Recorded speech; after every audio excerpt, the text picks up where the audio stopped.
Hello friends, welcome to Induna academy. तर आजच्या लेक्चरपासून आपण सॅनिटरी इन्स्पेक्टरची बॅच सुरू केलेली आहे. मी सीमा डोंगरे, माझं MSc मायक्रोबायोलॉजी झालं आहे, plus PG diploma in drug regulatory affairs. तर मी तुम्हाला आजपासून सॅनिटरी इन्स्पेक्टरचे लेक्चर्स देणार आहे. त्याच्यामध्ये बघताय आपल्या अकॅडमीमध्ये सॅनिटरी इन्स्पेक्टरच्या बॅचेस सुरू झालेल्या आहेत, ज्याच्यामध्ये आपण स्टुडंट्सला पूर्ण सिलेबसच्या नोट्स देणार आहोत, पूर्ण सिलेबस कव्हर करून घेणार आहोत, ज्याच्यामध्ये सर्व टॉपिक्स त्याचे सब टॉपिक्स आपण कव्हर करून घेणार आहोत. MCQs दिले जातील, PYQs दिले जातील आणि स्टुडंट्सला शिकवलं जाईल याच्यामध्ये की तुम्हाला कन्सेप्च्युअली प्लस तुम्हाला काय एक लॉजिकली कसा एक अप्रोच पाहिजे या क्वेश्चन सॉल्विंगमध्ये. ओके, त्याचबरोबर पर्सनल गायडन्स आणि तुमचे डाऊट सॉल्विंग याच्यामध्ये घेतलं जाईल. जर तुम्ही या बॅचेससाठी इच्छुक असाल किंवा या एक्झामचं प्रिपरेशन करत असाल तर तुम्ही या नंबरवरती कॉन्टॅक्ट करून या बॅचेसमध्ये एनरोल करू शकता. तर बघा, इथे आपला जो पहिला टॉपिक आहे पब्लिक हेल्थ, आपण तो आज सुरू करत आहोत. त्याचा पहिला सब पॉईंट आपण आज कव्हर करणार आहोत. त्याच्या आधी तुम्हाला हे माहिती असणं गरजेचं आहे की what is public health. Okay, इथे पब्लिक आहे तर याच्यामध्ये काय कम्युनिटी, तुमची सोसायटी, पूर्ण जे काही तुमचं रिजन आहे त्याच्याबद्दल ज्यावेळेस बोललं जातं त्याला म्हटलं जातं पब्लिक हेल्थ. इंडिव्हिज्युअल म्हणजे वैयक्तिक तुमची हेल्थ, प्लस जी काही तुमची पब्लिक आहे त्याच्यामध्ये पूर्ण एक तुमच्या सराउंडिंगचं कम्युनिटीच्या हेल्थबद्दल बोललं जातं, त्याला म्हटलं जातं पब्लिक हेल्थ. याच्यामध्ये कशावरती फोकस केलं जातं on the entire community rather than individual treatment. Okay, याच्यामध्ये बघा, public health is not merely a method of curing disease. दोन गोष्टी असतात, curing disease and preventing disease. Curing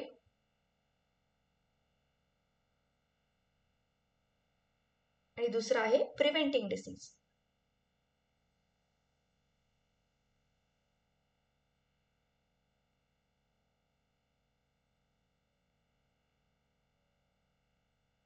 okay, तर इथे बघा, ज्यावेळेस तुम्ही क्युअरिंग डिसीज बद्दल बोलता म्हणजे एखादा डिसीज झाल्यानंतर त्याला बरं करणं, दॅट इज क्युअरिंग डिसीज. आणि प्रिव्हेंटिंग डिसीज म्हणजे त्याला होण्यापासूनच तुम्ही काय करताय, टाळताय. म्हणजे जर प्रॉपर डाएट असेल तुमचं, तुमची एक हेल्दी लाईफस्टाईल असेल तर तुम्हाला नॉन कम्युनिकेबल डिसीज होणार नाही. आणि त्याच याच्यामध्ये जर तुम्ही पूर्ण तुमचं प्रॉपर सॅनिटेशन असेल, तुमचं एन्व्हायरमेंट क्लीन असेल तर त्याच्यामध्ये तुम्हाला कम्युनिकेबल डिसीजेस पण काय करताय, तुम्ही प्रिव्हेंट करताय. जर तुम्हाला माहिती असेल मलेरिया, डेंग्यू हे डिसीजेस कसे आहेत, वेक्टर बॉर्न डिसीजेस आहेत, मॉस्किटोच्या ब्रीडिंगमुळे होतात. ज्यावेळेस तुम्ही यांनाच प्रिव्हेंट करणार आहे, यांच्या ब्रीडिंग साईटलाच तुम्ही हे करताय, इनिबिट करताय, तर काय होतं, यांच्या स्प्रेड पण कसा होणार आहे, कमी होणार आहे. तर या ठिकाणी गरजेचं आहे प्रिव्हेंटिंग ऑफ डिसीजवरती जास्त फोकस करणं rather than on curing disease. आणि पब्लिक हेल्थमध्ये याच्यावरती जास्त भर दिला जातो की तुम्ही त्या डिसीजेसला कसं प्रिव्हेंट करताय. Okay, now public health is defined as science and art of preventing disease. Okay, मग याच्यामध्ये वेगवेगळे society, organisation, communities, private organisation, public organisation हे काय करतात, एफर्ट्स टाकतात जेणेकरून आपली क्वालिटी ऑफ लाईफ कशी होणार आहे, इम्प्रूव्ह होणार आहे. ओके, हे काम कशाचं आहे, पब्लिक हेल्थचं. याच्यामध्ये तुम्ही जर स्कोप बघाल तर काय स्कोप्स आहेत पब्लिक हेल्थचे, तर ते आहे एन्व्हायरमेंट सॅनिटेशन. म्हणजे काय, क्लीन वॉटर असायला पाहिजे, वेस्ट डिस्पोजल प्रॉपर असायला पाहिजे, एन्व्हायरमेंट पोल्युशन कसं झालं पाहिजे, कमी झालं पाहिजे. आणि जे काही सोर्स ऑफ एअर पोल्युशन्स आहेत, सोर्सेस आहेत, व्हेकल्स म्हणा, इंडस्ट्रीज म्हणा, जिथून काय होणार आहे, एअर पोल्युशन होणार आहे, या सोर्सेसवरून काय करणार आहे, तुम्ही जास्तीत जास्त एफर्ट्स टाकून इथून सोर्स ऑफ रिडक्शन करणार आहे जेणेकरून एन्व्हायरमेंटचं पोल्युशन कसं कमी होईल. नाव कम्युनिकेबल डिसीजेस कंट्रोल.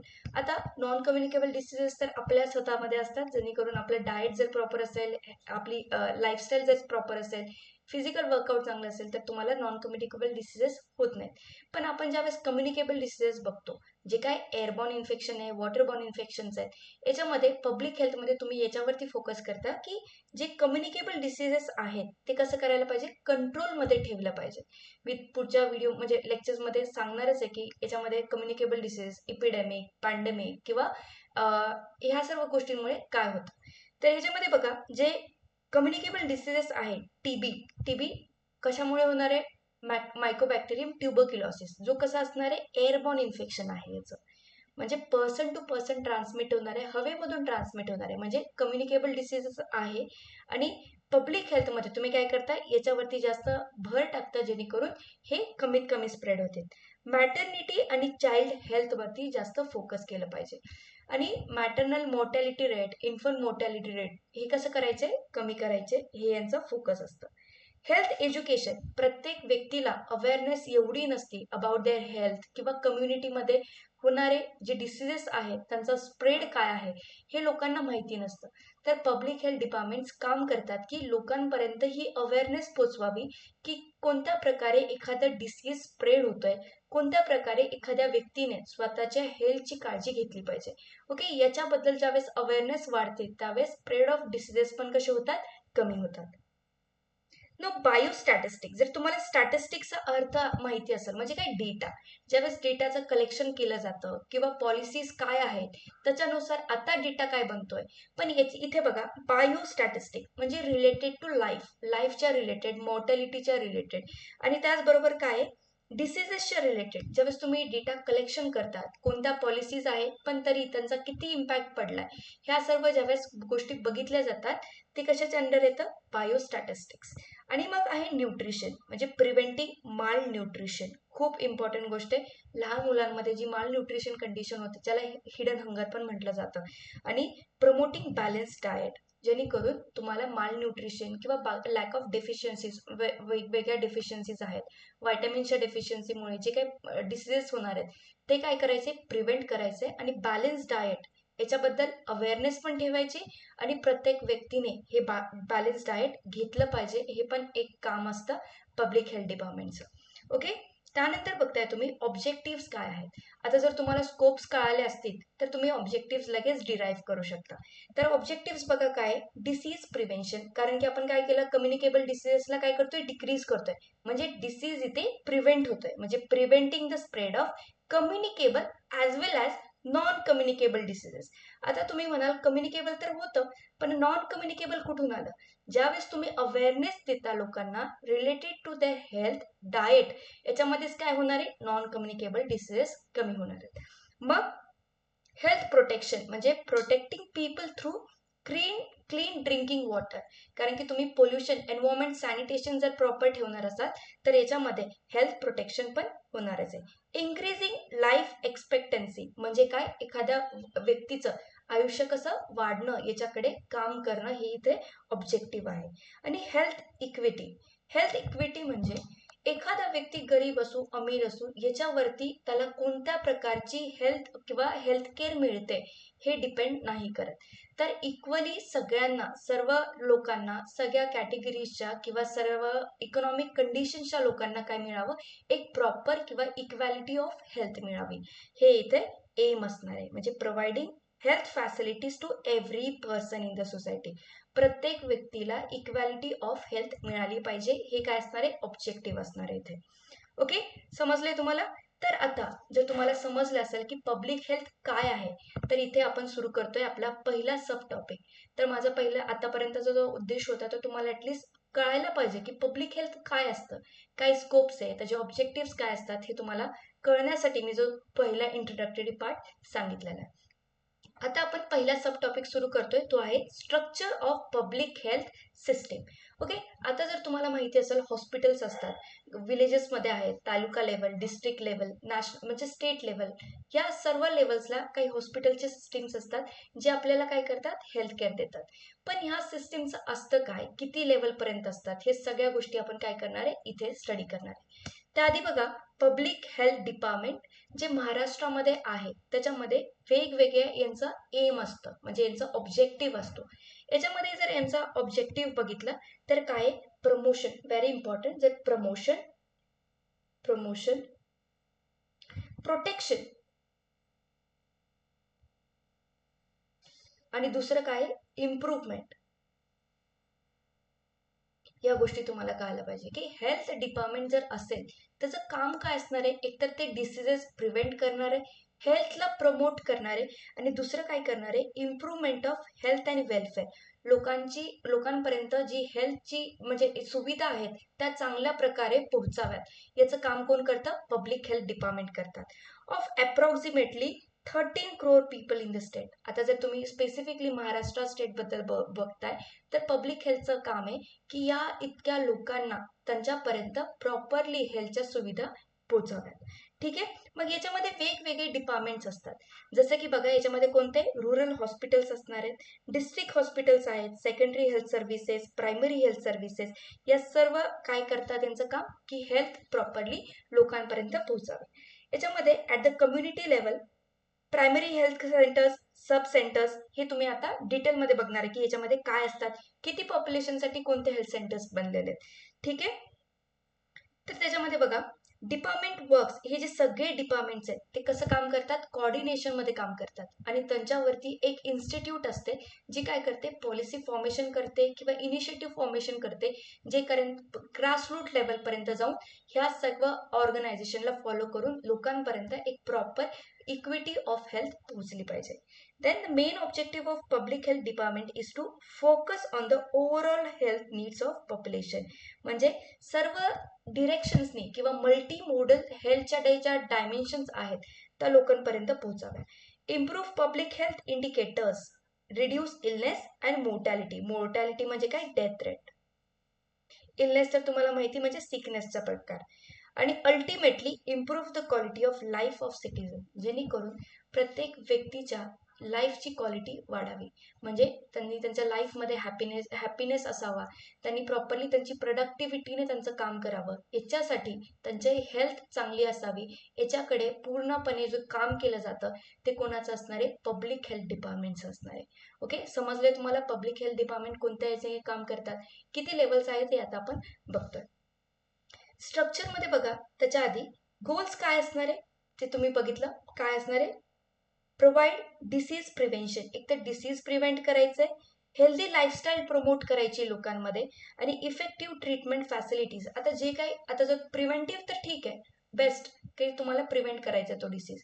पण एखाद्या व्यक्तीला ऑलरेडी जर तो डिसीज झालेला असेल तर त्याच्यासाठी त्याला क्युअरिंगचं एक चांगली ट्रीटमेंट मिळाली पाहिजे. त्याला बेसिक फॅसिलिटीज किंवा त्याच्यानंतर जे मल्टीमोडल हॉस्पिटल्स असतात, सुपर स्पेशालिटी हॉस्पिटल्स असतात, त्याला अवेलेबल व्हावे. एक बेसिक पेमध्ये पण त्याला ते हेल्थकेअरच्या फॅसिलिटीज मिळाल्या पाहिजे. हे कोणाचं काम आहे, पब्लिक हेल्थ डिपार्टमेंटचं. तेच आहे गोल. ओके, कळालंय. आता विजन काय आहे, प्रोव्हाइड ॲक्सेसेबल, म्हणजे प्रत्येक व्यक्तीला मिळावी, ॲक्सेसेबल असावं, अनॲक्सेसेबल नाही पण accessible. And quality primary and secondary health services, प्रायमरीला पण सेकंडरी लेवलला पण या हेल्थकेअर मिळाव्या. All people in the community, especially the deprived and neglected sections of society. म्हणजे काय, डिप्रिव्ड म्हणजे जे सोशली इकॉनॉमिकली बॅकवर्ड क्लासेस आहेत त्यांना सुद्धा ह्या हेल्थकेअर फॅसिलिटीज प्रॉपरली मिळावं. जर तुम्ही बघितलं, जे काही एक वेल अर्निंग पीपल असतात ते अफोर्ड करू शकतात टर्शरी लेवल किंवा सुपर स्पेशालिटी हॉस्पिटलमध्ये जाऊन हेल्थकेअर फॅसिलिटी घेणं. पण जे डिप्रिव्ड क्लासेस आहेत, जे निग्लेक्टेड क्लासेस आहेत, ज्यांच्याकडे एवढं जास्त लक्ष नाही दिलं जात, त्या लोकांना प्रॉपरली हेल्थकेअर फॅसिलिटीज मिळावेत. म्हणून हे काम कोणाचे उद्देश आहे, पब्लिक हेल्थ डिपार्टमेंटचा. त्याच्यासाठीच काम करत आहे. सोशली, मेंटल, फिजिकल या सर्व गोष्टीने, एवढ्या सर्व डायमेन्शन्सने त्यांची एक प्रॉपर हेल्थ असावी, हे काम असणार आहे. म्हणजे कोणतं, फिजिकल, सोशल आणि मेंटल. म्हणजे तेच जर तुम्ही बघितलं, वर्ल्ड हेल्थ ऑर्गनायझेशनने जी डेफिनेशन दिली हेल्थची, त्याच्यामध्ये या तिन्ही डायमेन्शन्स असणार आहेत, फिजिकल, सोशल आणि मेंटल. त्या तिन्ही दृष्टींनी एखाद्या व्यक्तीची हेल्थ प्रॉपर असावी. हे सगळं काम कोणाचे, पब्लिक हेल्थ डिपार्टमेंटचं. आपण विजन पाहिले, त्यांचं गोल्स काय आहेत हे बघितलंय. त्याआधी आपण काय बघितलंय की पब्लिक हेल्थ डिपार्टमेंट कसं काम करतं. ठीक आहे. आता त्यानंतर बघताय ऑब्जेक्टिव्ह काय असायला पाहिजे, की हेल्थ अवेअरनेस, लोकांमध्ये याच्याबद्दल माहिती असायला पाहिजे की कशा प्रकारे हेल्थ आहे. आणि त्याच नंतर लाईफस्टाईल कशा असायला पाहिजे, किंवा काही लोकांना माहिती पण नाही की त्यांच्यासाठी कोणत्या फॅसिलिटीज आहेत. किंवा जर तुमचं इन्कम असेल तर जर तुमचं इन्कम कमी असेल, 10 lakhs किंवा 8 lakhsच्या आतमध्ये असेल, तर तुमच्यासाठी कोणत्या फॅसिलिटीज आहेत, किंवा आयुष्य अंडर काय येतं, म्हणजे बेसिक जे गायट्रिक पेशंट्स आहेत त्यांच्यासाठी काय फॅसिलिटीज आहेत, या पॉलिसीज बनलेल्या लोकांपर्यंत माहिती नसतं. तर त्यांच्यापर्यंत ह्या नॉलेज पोहोचवणं पण यांचं काम आहे. ॲक्सेसिबल हेल्थ सर्व्हिसेस म्हणजे काय, provide necessary primary and secondary healthcare facilities. Disease prevention आपण बघितलंय. त्यानंतर improvement in the quality and standards of health services. Strengthening public health surveillance system म्हणजेच काय, control disease and public problem, health problem हे identify करणं time to time म्हणजेच काय, surveillance. Okay. आणि याच्यामध्ये हे पण इम्पॉर्टंट आहे की जे लोकांचं आहे कम्युनिटीचं पार्टिसिपेशन असणं गरजेचं आहे, कारण की त्याच नंतर ज्यावेळेस कम्युनिटी पार्टिसिपेशन वाटतं, अवेअरनेस वाढते, लोकांना असं वाटतं की हा, हे सोसायटी किंवा कम्युनिटीची हेल्थ हे काय आपल्या हातात आहे. ओके. तर ते इम्पॉर्टंट आहे. म्हणजे व्हॉलंटरी ऑर्गनायझेशन असायला पाहिजे, प्रायव्हेट इन्स्टिट्यूटनी याच्यामध्ये पार्ट घेतला पाहिजे. कशासाठी, to strengthen health services. Emergency disaster preparedness, त्यानंतर आहे पॉलिसी आणि सिस्टीम इम्प्रूव्हमेंट, हे खूप इम्पॉर्टंट आहे. कारण की टाइम टू टाइम जसं हेल्थकेअरमध्ये चेंजेस येतात, त्याच प्रकारे पॉलिसीमध्ये पण चेंजेस आले पाहिजे time to time.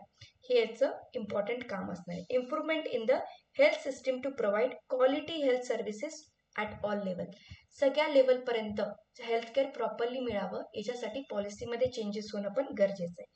Improvement in the public health infrastructure. Now infrastructure जे असतं, इन्फ्रास्ट्रक्चर्स म्हणजे काय, हॉस्पिटल्स, बिल्डिंग्स, जिथून तुम्हाला ह्या सर्व्हिसेस मिळतात, तिथे हे पण असणार आहे की कोणत्या टाईपचे इन्स्ट्रुमेंट्स आहेत, कोणत्या टाईपच्या मशिनरीज आहेत.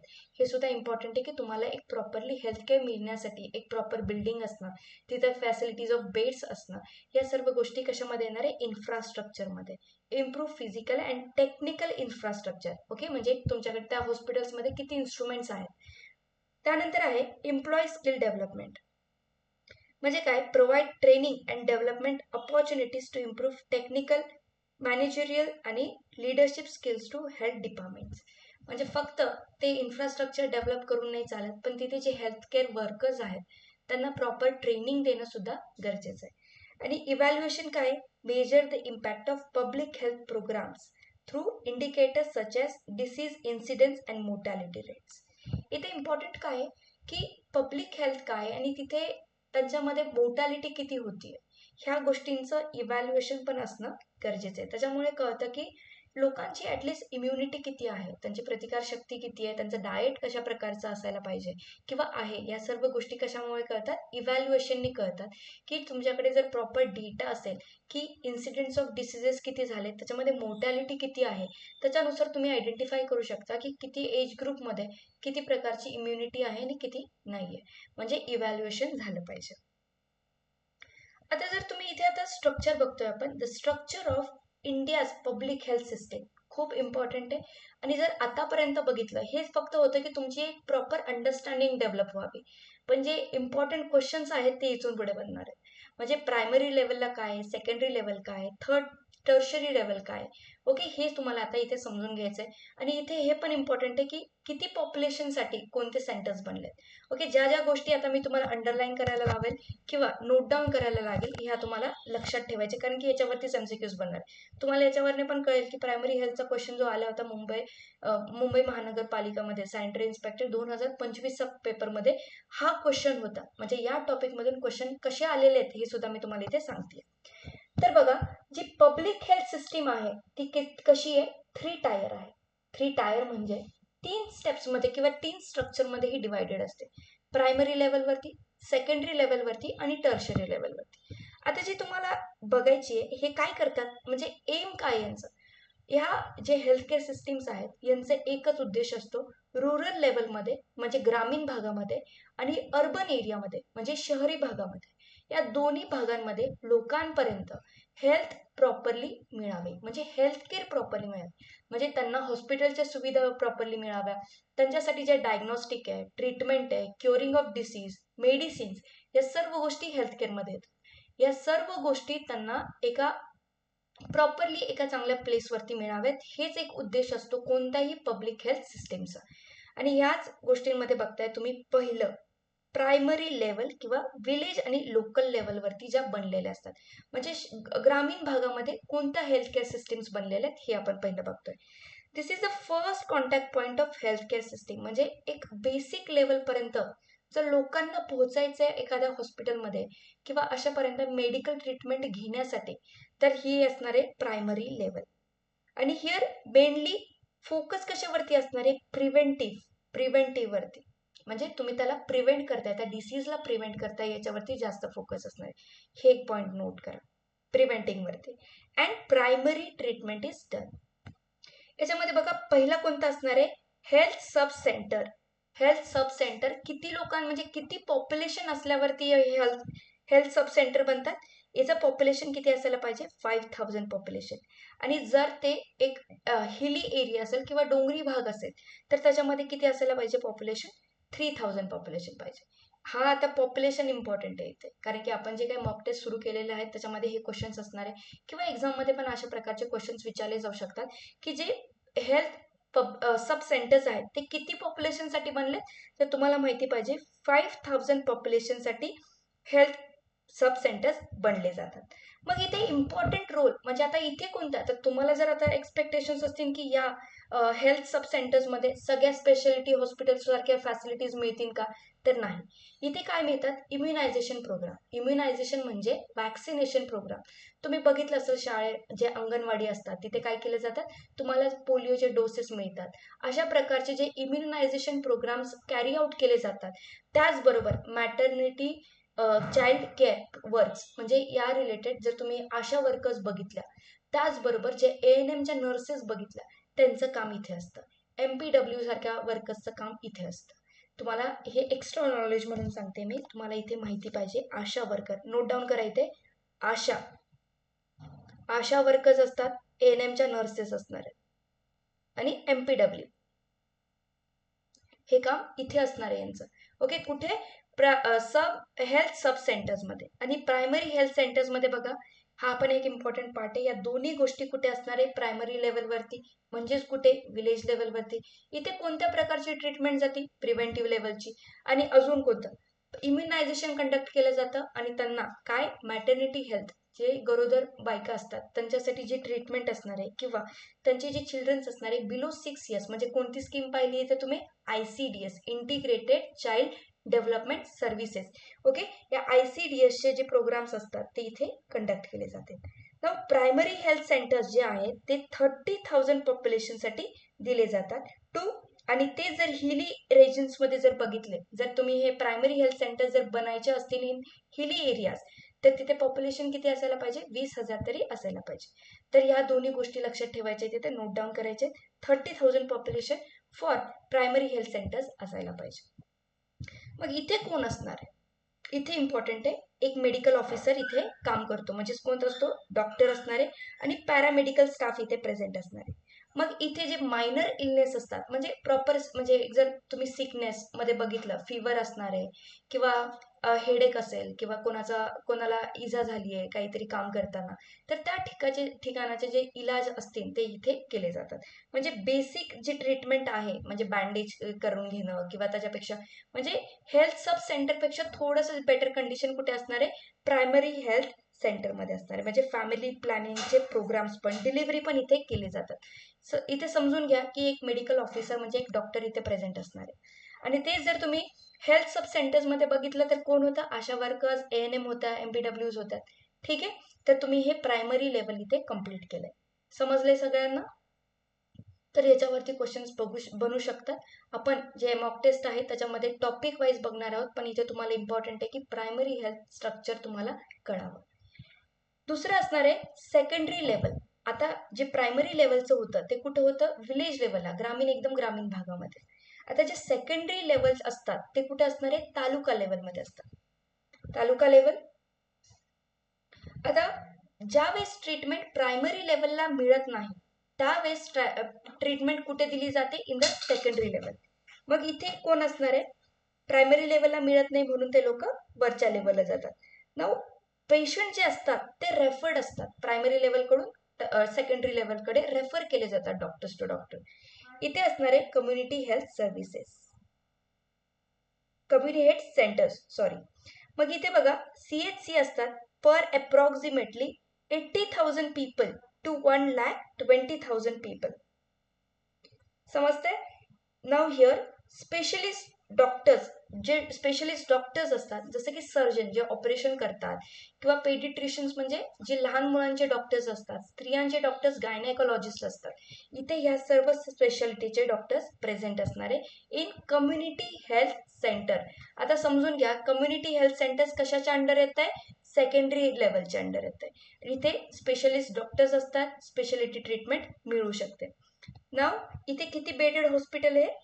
30 बेडेड हॉस्पिटल्स असतात, म्हणजे 30 तरी बेड्स असतात त्या सेंटर्समध्ये. त्याच्यानंतर आहे सब डिस्ट्रिक्ट हॉस्पिटल्स. याच्यामध्ये operates at taluka level where more advance आणि सर्जरीज ट्रीटमेंट्स आर अवेलेबल. त्याच्यापेक्षा थोडं कम्युनिटी हेल्थ सेंटर्सपेक्षा थोडं ॲडव्हान्स कुठे असणार आहे? सब डिस्ट्रिक्ट हॉस्पिटलमध्ये, जे कशाच्या अंडर येत आहे? सेकंडरी लेवलचं, जे कुठे असणार आहे? तालुका लेवलला. समजतंय तुम्हाला? इथे पॉप्युलेशन हे तुम्हाला लक्षात असणं गरजेचं आहे. आता जर तुम्ही टर्शरी लेवल बघितलं, हे कुठे असणार आहे? डिस्ट्रिक्ट लेवलला किंवा स्टेट लेवलला याचे हॉस्पिटल्स असतात. मग this level is the most advance. जर प्रायमरी बघितली, प्रायमरीपेक्षा ॲडव्हान्स कोण होतं? सेकंडरी ॲडव्हान्स होते.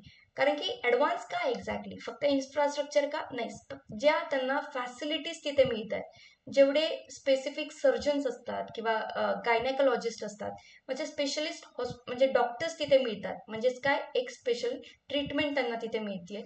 याच्यानुसार तुम्हाला म्हटलं जात आहे की कोणत्या प्रॉपर केअर तिथे मिळल्या जातात. प्रायमरीपेक्षा सेकंडरीमध्ये चांगली आहे, सेकंडरीपेक्षा टर्शरीमध्ये चांगली आहे. आता टर्शरी लेवलमध्ये डिस्ट्रिक्ट किंवा स्टेट लेवलला असतात, आणि special treatment for serious diseases is done. म्हणजे कॅन्सर ट्रीटमेंट म्हणा, किंवा ब्रेन ट्युमर्स अशासारख्या, अल्झायमर्सच्या ट्रीटमेंट, पार्किन्सन्स डिसीजेसच्या ट्रीटमेंट, अशा काही हेवी ट्रीटमेंट्स असतात, ते या हॉस्पिटल्समध्ये केल्या जाऊ शकतात. म्हणजे डिस्ट्रिक्ट हॉस्पिटल त्याच्यामध्ये एक टाईप आहे. There is one main hospital, एक मेन हॉस्पिटल असणार आहे फॉर इच डिस्ट्रिक्ट. म्हणजे टर्शरी लेवलमध्ये समजून घ्या, डिस्ट्रिक्ट लेवलला एक हॉस्पिटल असणार आहे, डिस्ट्रिक्ट हॉस्पिटल, जिथे ॲडव्हान्स फॅसिलिटीज मिळतात लोकांना. म्हणजे स्पेशलिस्ट डॉक्टर्स असणारे, ICU सेंटर्स असतील, ॲडव्हान्स लॅबोरेटरीज असतील या डिस्ट्रिक्ट हॉस्पिटलमध्ये. ओके. आणि काही तुम्ही मेडिकल हॉस्पिटल्स पण बघितले असतील, जिथे या सर्व फॅसिलिटीज लोकांपर्यंत पोहोचवल्या जातात. म्हणजे इथे बघा, जे hospital of Mumbai, AIIMS Delhi, आणि इथे काय केले जातात? रिसर्च सुद्धा कंडक्ट केले जातात, research education and extremely complex surgeries या मेडिकल हॉस्पिटल्समध्ये केले जातात. एम्सचं नाव तुम्ही भरपूर वेळेस ऐकत असाल, जे हॉस्पिटलचं नाव ऐकून असाल. तर हे काय टर्शरी लेवल. जे डिस्ट्रिक्ट हॉस्पिटल्स असतात त्याच्यापेक्षा एक ॲडव्हान्स लेवल काय असते? हे मेडिकल हॉस्पिटल, जिथे ट्रीटमेंट दिली जाते ऑफ कॉम्प्लेक्स डिसीजेस किंवा surgeries. Okay, brain surgeries, heart surgeries, या सगळ्या केल्या जातात या मेडिकल कॉलेजेस आणि इन्स्टिट्यूट्समध्ये. ओके. तर इथे मी तुम्हाला सांगितलंय प्रायमरी लेवल काय आहे, सेकंडरी लेवल काय आहे, टर्शरी लेवल काय आहे, किती पॉप्युलेशनसाठी कोणते सेंटर्स बनवले जातात, हे तुम्हाला लक्षात घेणं आणि इथे हे नोट डाऊन करणं खूप गरजेचं आहे. ओके, हा पार्ट आपण कव्हर केलाय.